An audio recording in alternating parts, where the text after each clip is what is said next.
Ever wondered if your protein powder is actually working for you, or if you can really build muscle without meat and whey? It's a huge debate, and the answer might surprise you. Welcome to The Better Habit, where we explore health and nutrition in a way that's realistic, sustainable, and actually works. Today, we're cutting through the noise around plant protein versus whey protein. It's not about which one is best, but which one is best for you and your goals. So let us dive into the big question: what is protein and why does it matter so much? Simply put, protein is made of building blocks called amino acids. Our bodies use these amino acids to do pretty much everything: repair tissues, build muscle, produce hormones, and support our immune system. Think of them as the tiny, essential workers that keep the entire factory of your body running smoothly. There are 20 different amino acids, but none of them are called essential amino acids. Our bodies can't make these, so we absolutely must get them from the food we eat. This is where the whole plant versus animal protein conversation really begins. Historically, animal-based proteins like whey, which comes from milk, have been considered the gold standard. Why?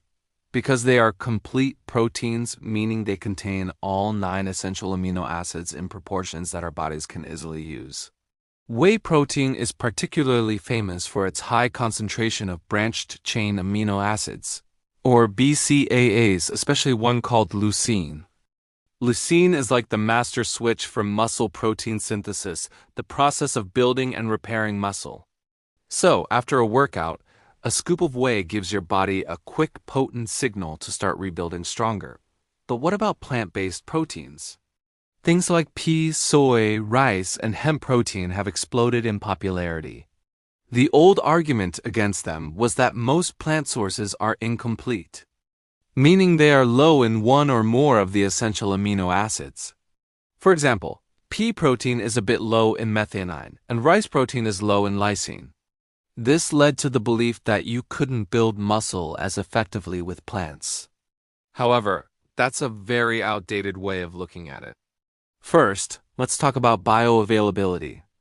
This is a measure of how well our body can absorb and use the protein we eat. One common way to measure this is the PDCAAS, or the Protein Digestibility Corrected Amino Acid Score. It's a bit of a mouthful, I know. A score of 1.0 is the highest possible, meaning the protein is highly digestible and has a complete amino acid profile. Whey, casein, and soy protein all score a perfect 1.0.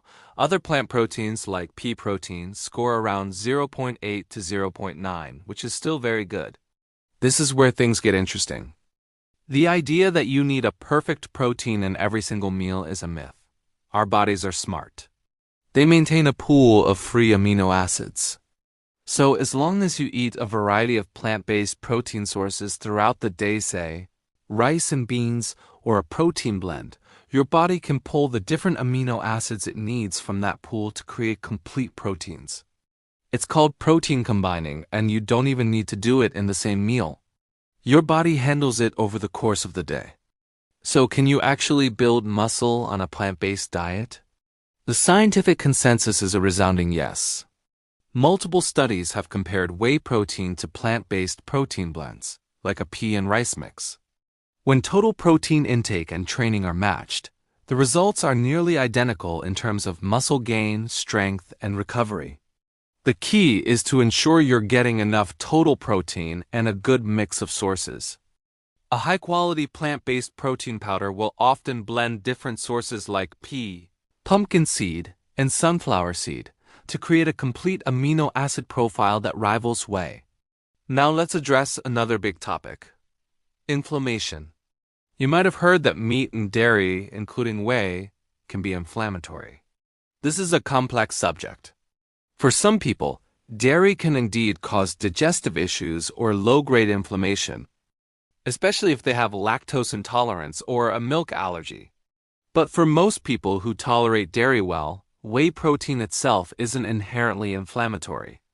On the other hand, many plant-based foods are packed with anti-inflammatory compounds, fiber, and phytonutrients.